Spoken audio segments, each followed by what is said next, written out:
Exam चाहे matric का हो, सीएसएस का हो या पब्लिक कमीशन सर्विस का हो, एफएससी का हो या मास्टर्स इन इंग्लिश का हो, यानी हर पेपर में, हर एग्जाम में जो है ये कंडीशनल सेंटेंसेस बहुत इंपॉर्टेंट है। चाहे इनके रिलेटेड क्वेश्चन एमसीक्यूज की फॉर्म में आए या क्वेश्चंस की फॉर्म में आए, तो ये बहुत ज्यादा इंपॉर्टेंस रखते हैं, ना सिर्फ एग्जाम के लिहाज से बल्कि हम अपनी प्रैक्टिकल लाइफ में भी जो है वो कंडीशनल सेंटेंसेस का बहुत ज्यादा यूज करते हैं। और अक्सर जो पेरेंट्स हैं वो थ्रेट के तौर पर यूज करते हैं कि अगर तुम स्कूल नहीं जाओगे तो तुम्हें मार पड़ेगी, अगर तुम इम्तिहान में पास ना हुए तो फिर तुम वर्कशॉप ही जाओगे। तो इट मीन्स कि जो कंडीशनल सेंटेंसेस हैं वो बहुत इंपॉर्टेंट है। और इनमें अगर का वर्ड आता है उर्दू में। अच्छा, इसमें तुम लोगों ने याद रखना है कि जब हम उर्दू में फॉर्मेशन बनाते हैं ना वो डिफरेंट होती है, लेकिन जो इंग्लिश में इसकी फॉर्मेशन होगी वो टोटली डिफरेंट होगी। So let's start our video. ये वर्ड जो कंडीशनल है ना, ये निकला है कंडीशन से, ठीक है। जैसे हम लोग शर्त लगाते हैं, किसी कोई शर्त आयद कर देते हैं, हम कहते हैं कि भाई अगर तुम आओगे तो हम बाजार जाएंगे। अब देखो अगर, अगर जो है वो क्या शो कर रहा है कि भाई यहाँ पर जो है शर्त लगा दी गई है, कंडीशन लगा दी गई है कि अगर तुम आओगे तो फिर हम बाजार जाएंगे। अच्छा, उर्दू में मैंने आपको बताया वो हमारी जो फॉर्मेशन है डिफरेंट होगी, इंग्लिश में डिफरेंट होंगी। तो अब 4 कैटेगरीज में ये डिवाइड किया गया है इनको। जीरो कंडीशनल्स हैं, फर्स्ट कंडीशनल्स हैं, सेकंड कंडीशनल्स हैं और थर्ड कंडीशनल्स हैं, ठीक है। कितनी कैटेगरीज हैं? 4 कैटेगरीज हैं। कौन कौन सी हैं? Zero conditional, first conditional, second conditional और थर्ड कंडीशनल। तो पहले हम देखते हैं जीरो कंडीशनल को। अच्छा, जो जीरो कंडीशनल सेंटेंसेस होते हैं ना, ये किस पर बेस करते हैं? ये बेस करते हैं साइंटिफिक ट्रूथ्स पर, ठीक है। किस पर बेस करते हैं? साइंटिफिक ट्रूथ्स पर। तो सबसे पहले हम इनका फंक्शन देखते हैं। फंक्शन क्या है भाई इनका? दे रेफर टू साइंटिफिक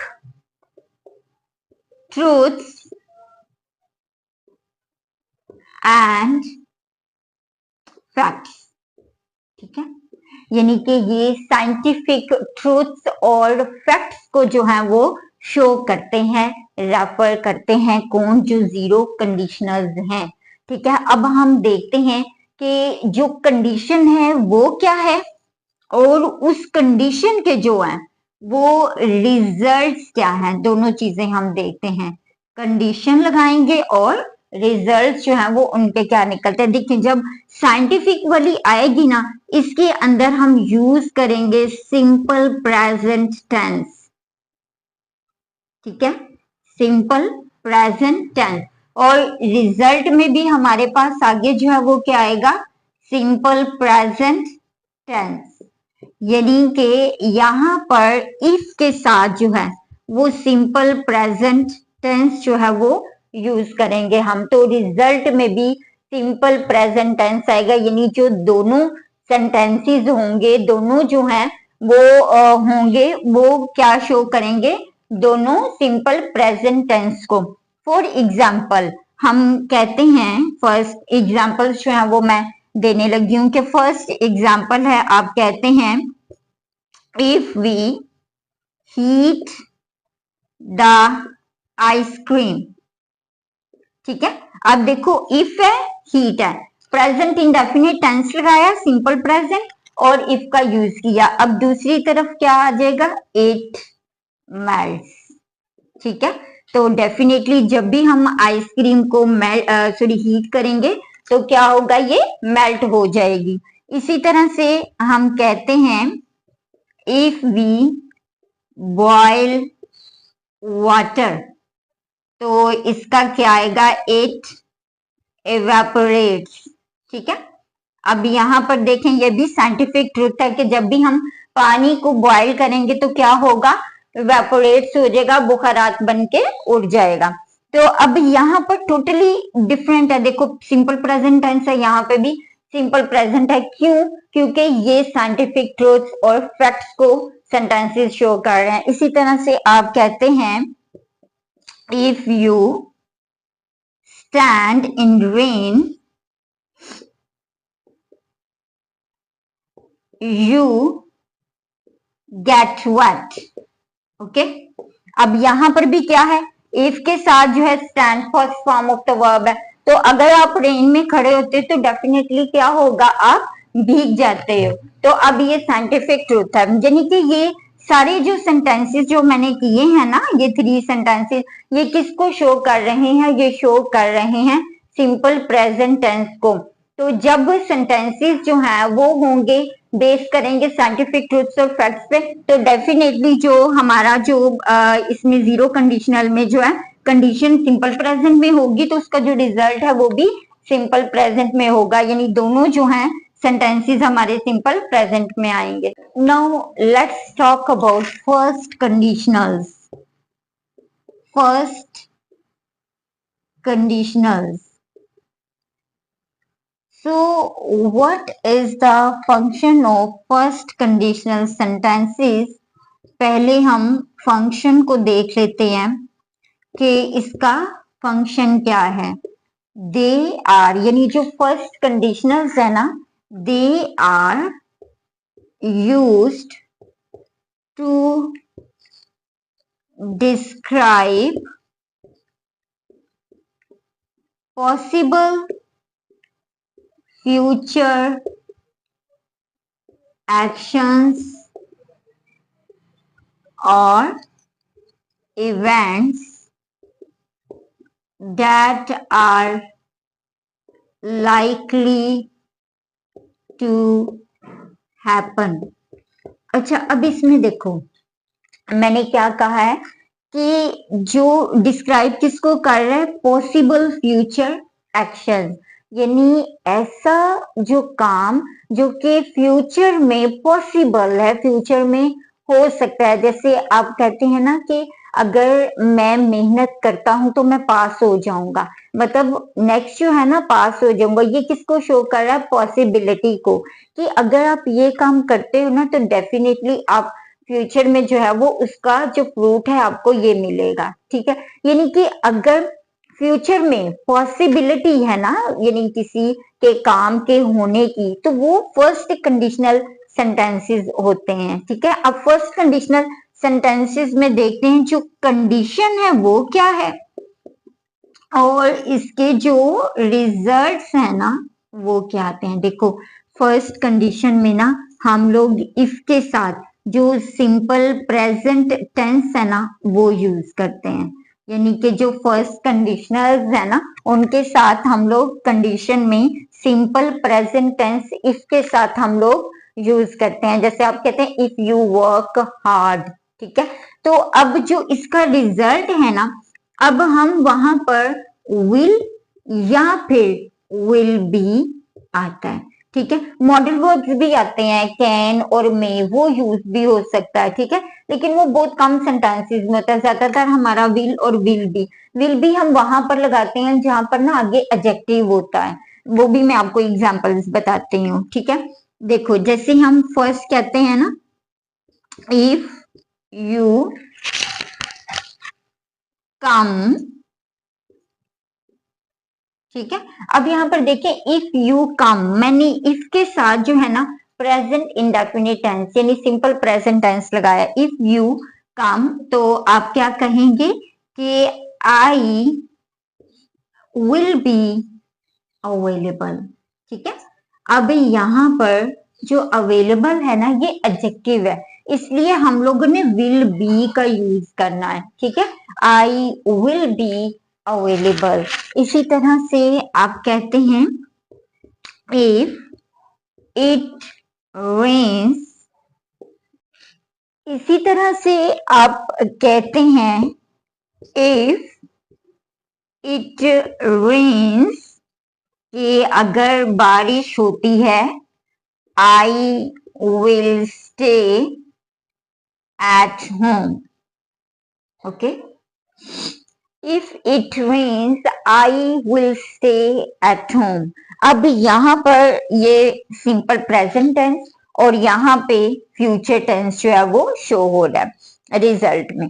तो अब यहाँ पर देखें, हमने विल और विल बी का मैंने एक एक एग्जाम्पल करवाया है। नेक्स्ट देखो, जो मैंने आपको कहा था कि आप इसमें मे और कैन का भी यूज होता है, वो कैसे देखें। आप कहते हैं if you want to go,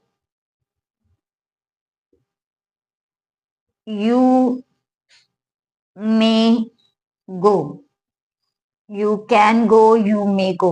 यानी अगर मॉडल वर्ब्स भी जो है वो आते हैं तो ये जो फर्स्ट कंडीशनल सेंटेंस है उसी में यूज होते हैं। ठीक है, तो इस तरह से एक और सेंटेंस देख लेते हैं। फॉर एग्जाम्पल हम कहते हैं she leaves, Aisha will be sad। अब यहाँ पे sad जो है वो एडजेक्टिव है, तो इसलिए इससे पहले हम विल बी लगाएंगे। विल का यूज ओनली नहीं होगा, यानी विल बी का यूज होगा। तो Ayesha will be sad, Ayesha जो है वो गमज़दा हो जाएगी, गमगीन हो जाएगी। इफ शी लीव्स, अगर वो लीव कर जाती है। अब यहाँ पर देखें कि यहाँ पे ये प्रेजेंट इंडेफिनिट है, सिंपल प्रेजेंट, और आगे विल बी का यूज हुआ है। तो अगर अब फर्स्ट कंडीशनल जो सेंटेंसेस होंगे वो कौन से होंगे, ऐसे होंगे जिनमें पॉसिबिलिटी है, फ्यूचर में पॉसिबिलिटी है। ठीक है, और हमारे पास ये दो क्लोजेस हैं। ठीक है, यानी एक फर्स्ट क्लॉज और एक सेकंड क्लॉज, जिसमें फर्स्ट क्लॉज में कंडीशन आती है और सेकंड क्लॉज में रिजल्ट आता है। तो अगर जो फर्स्ट वाला जो पार्ट है, जो इफ है, उसके साथ सिंपल प्रेजेंट टेंस यूज हुआ होगा, आगे जो है विल या विल बी या मॉडल वर्ब में या कैन का यूज हुआ है, तो ये हमारा फर्स्ट कंडीशनल सेंटेंस होता है जिसमें के फ्यूचर में पॉसिबिलिटी होती है काम के होने। अब हम देखते हैं कि ये जो हमारे सेकंड कंडीशनल हैं इनका फंक्शन क्या है। जो सेकंड कंडीशनल सेंटेंसेस हैं वो क्या होते हैं, देखें। सेकंड कंडीशनल्स का सबसे पहले हम देखते हैं फंक्शन। इनकी डेफिनेशन क्या है, इनका फंक्शन क्या है। तो दे आर हाइपोथेटिकल सिचुएशंस। ठीक है, जो हाइपोथेटिकल सिचुएशंस है ना, इनका मतलब होता है अनइमेजिनरी सिचुएशन, यानी जिनका रियलिटी से कोई वास्ता नहीं है। They are hypothetical situations which are, यानी unimaginary situations which are impossible, यानी कि जिनका होना जो है ना वो नामुमकिन है, नाउ एंड इन फ्यूचर, यानी अब या फ्यूचर में उनका जो होना है वो नामुमकिन है। ठीक है, तो अब हम देखते हैं कि इसकी जो कंडीशन है वो क्या है। कंडीशनल यानी कि जो इफ से सेंटेंसेस स्टार्ट हो रहे हैं, और जो सेकंड वाली क्लॉज है ना वो हमारे रिजल्ट पर बेस करती है। तो रिजल्ट क्या आता है, जब हमें एमसीक्यूज की फॉर्म में दिए जाते हैं ना, तो हमें या तो कंडीशन दी जाती है, हमें कहा जाता है भाई इसका रिजल्ट बताएं, जो है वो क्या होगा, या रिजल्ट दिया जाएगा तो कंडीशन बताई जाएगी कि कंडीशन आप बताएं कि क्या होगी, या फिर हमें एमसीक्यूज की फॉर्म में दिया जाता है बताएं जी कि ये फर्स्ट कंडीशनल है, सेकंड है, थर्ड है, कौन सा कंडीशनल है। तो अब यहाँ पर इसकी जो कंडीशन है हम वो देख लेते हैं और रिजल्ट देख लेते हैं। जैसे फॉर एग्जाम्पल हमारा जो 12th जो यूनिट है उसके अंदर है। अब हम लोग देखते हैं कि जो इफ है ना उसके साथ क्या कंडीशन लगनी है और रिजल्ट क्या निकलेगा। देखो यहाँ पर हम लोग जो इफ है, यानी कि जो हमारा सबऑर्डिनेट क्लॉज है, इससे जाहिर बात है क्लॉज शुरू होगी तो वो सबऑर्डिनेटिंग होगी, क्योंकि ये सबऑर्डिनेटिंग कंजक्शन है इफ जो है। तो अब यहाँ पर जो इफ है ना, इससे जो हमारी क्लॉज स्टार्ट हो रही है, हम फॉर एग्जाम्पल इसके साथ जो है वो क्या यूज करेंगे, सेकंड फॉर्म, यानी कि पास्ट इंडेफिनिट टेंस जो है वो यूज होगा, सिंपल पास्ट टेंस। ठीक है, कौन सा टेंस है? सिंपल पास्ट टेंस, ये यूज होगा। अच्छा, और इसके साथ जो मेन वर्ब्स होते हैं ना, वर और हैड, ये यूज होगा। इनके आगे हेल्पिंग वर्ब नहीं आएगा, ठीक है, वो मैं आपको एग्जाम्पल से बाद में बताती हूँ।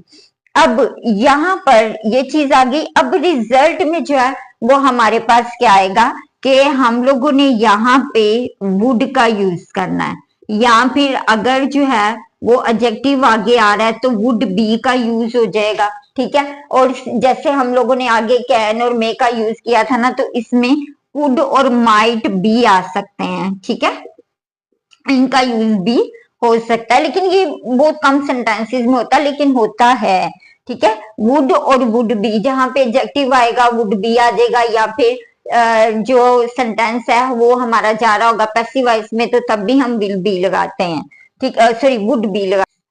अगर सेंटेंस हमारा जो है वो पैसिव वॉइस में जा रहा है या आगे एडजेक्टिव आ रहा है ना, तो फिर हमने वुड बी का यूज करना है, ठीक है। तो अब ये वाले जो है हमारे जो हेल्पिंग वर्ब्स हैं, ये हमारे हो गए जो हम लोगों ने लगाने हैं first form of the verb के साथ। तो अब हम देखते हैं कि इसको हमने किस तरह से करना है। फॉर एग्जाम्पल, आप कहते हैं, जैसे मैंने ना वर्क का ये बताया, ये मेन वर्ब, आप कहते हैं हमारे यूनिट नंबर जो एंड वाला है 12, उसमें है if I were the president of university,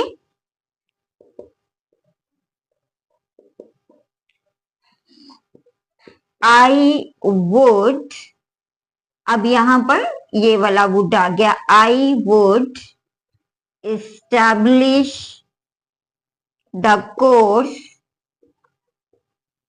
how to use your eyes, how to use eyes, ठीक है, कैसे आंखों का इस्तेमाल करना है। अगर मैं प्रेसिडेंट होती यूनिवर्सिटी की तो मैं बताती कि कैसे अपनी आंखों को यूज करना है। अब यहाँ पे देखें, सेकंड कंडीशनल सेंटेंसेस में हम लोगों ने क्या किया कि वर आया, यानी क्या कि बताया जा रहा है कि मेरी विश के काश अगर मैं होती, अगर मैं होती तो क्या होता। अब ये एक इम्पॉसिबल चीज है तो नहीं ना, तो अगर मैं होती तो मैं जो है ना वो ये निसाब में इसको लाजमी करार देती कि अपनी आंखों को कैसे यूज करना है। तो अब यहाँ पर ये जो वुड है ये शो कर रहा है अनइमेजिनरी सिचुएशन को, कि डेफिनेटली जब यहाँ पर ही जो है वो नहीं है तो फ्यूचर में भी इसकी कोई पॉसिबिलिटी नहीं है।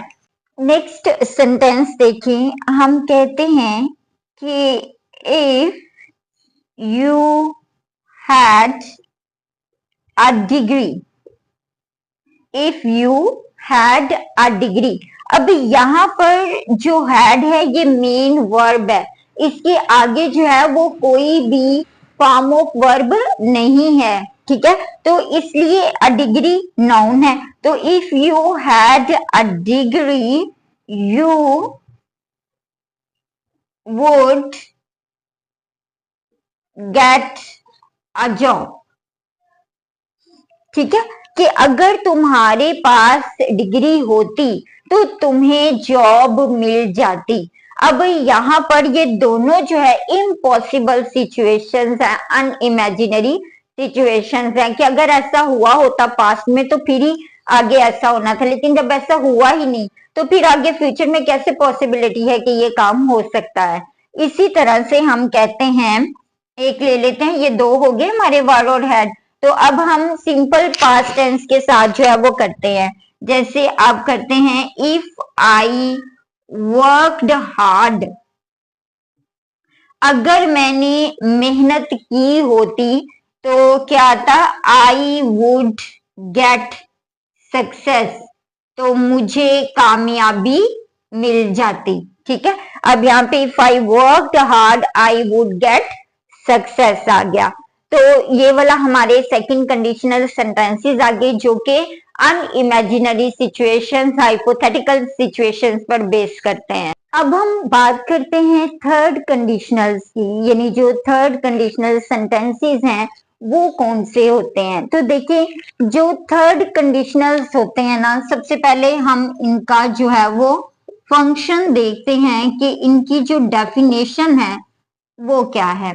देखें, जो थर्ड कंडीशनल सेंटेंसेस है ना, दे आर अनइमेजिनरी सिचुएशंस, ठीक है, अनइमेजिनरी situations which did not happen in past, ठीक है, which did not happen in past, यानी कि ऐसी सिचुएशंस होती हैं जो कि पास्ट में नहीं रूनमा हुई होती, नहीं हैपन हुई होती, वाकया नहीं हुई होती, तो वो वाली जो सिचुएशंस है ना वो थर्ड कंडीशनल सेंटेंसेस में आती हैं। जैसे हम लोग अब बात कर लेते हैं कंडीशन की और रिजल्ट की। चलें देखते हैं कि इफ के साथ यहाँ पर कौन सी कंडीशन लगेगी। टेंस लगेगा हमारा पास्ट परफेक्ट का, ठीक है, यहाँ पे हमारा पास्ट परफेक्ट टेंस लगेगा, हैड और थर्ड फॉर्म ऑफ वर्ब, और जो रिजल्ट में आएगा वो हमारे पास या तो वुड हैव होगा या फिर अगर पैसिवाइज है या आगे एडजेक्टिव है तो वुड हैव बीन आ जाएगा, ठीक है, वुड हैव और वुड हैव बीन। फर्स्ट इसकी एग्जांपल है, if I had completed my work। अब यहां पर देखें, हैड है और completed third form of verb है, ये शो किसे कर रहा है, पास्ट परफेक्ट टेंस को। तो if I had completed my work I would have left, यानी would have के साथ हमेशा थर्ड फॉर्म आती है, वुड के साथ फर्स्ट आती है, वुड हैव के साथ third form, I would have left earlier, full stop, ठीक है।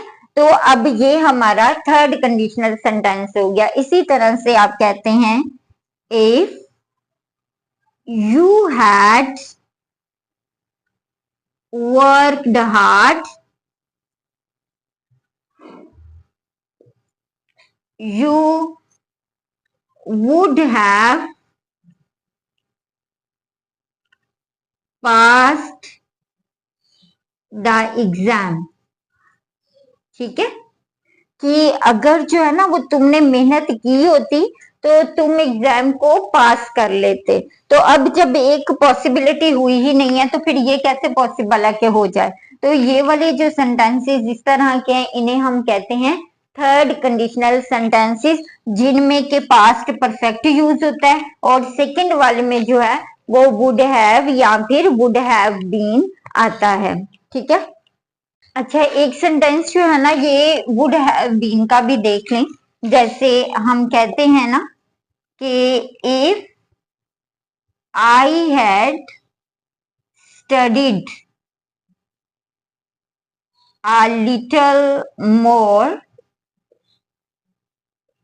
ठीक है, comma, if I had studied a little more, had studied है ना, पास्ट परफेक्ट को शो करा, if I had studied a little more I life would have been easier। अब यहां पर ये जो easier है ना ये यूज हुई है एडजेक्टिव, ठीक है, easier सेकंड है, यानी कि सेकंड कंपैरेटिव डिग्री यूज हुई है, easy, easier, easiest। तो life would have been easier adjective आया ना तो वुड हैव बीन हो जाएगा। तो अब ये हमारे जो है ना ये थर्ड कंडीशनल सेंटेंस जो है कंप्लीट हो गया। हमारा कंडीशनल सेंटेंसेस का टॉपिक जो है कंप्लीट हो गया। इसमें मैंने आपको बताया जो जीरो कंडीशनल सेंटेंसेस हैं ये साइंटिफिक ट्रूथ्स पे जो है वो बेस करती हैं। फर्स्ट कंडीशनल सेंटेंस में जो है वो फ्यूचर में काम पॉसिबल है, काम जो है वो मुमकिन हो सकता है। जो हमारा सेकंड कंडीशनल सेंटेंस है, एक काम जो फ्यूचर में हुआ ही नहीं है, जो हाइपोथेटिकल सिचुएशंस होती हैं, तो वो कैसे जो है वो मुमकिन है कि वो फ्यूचर में भी हो, तो फ्यूचर में इसकी पॉसिबिलिटी नहीं है। जो थर्ड कंडीशनल सेंटेंसेस हैं वो रिग्रेट को शो करते हैं, पछतावे को शो करते हैं कि अगर मैंने पढ़ लिया होता तो आज मुझे जॉब मिली हुई होती।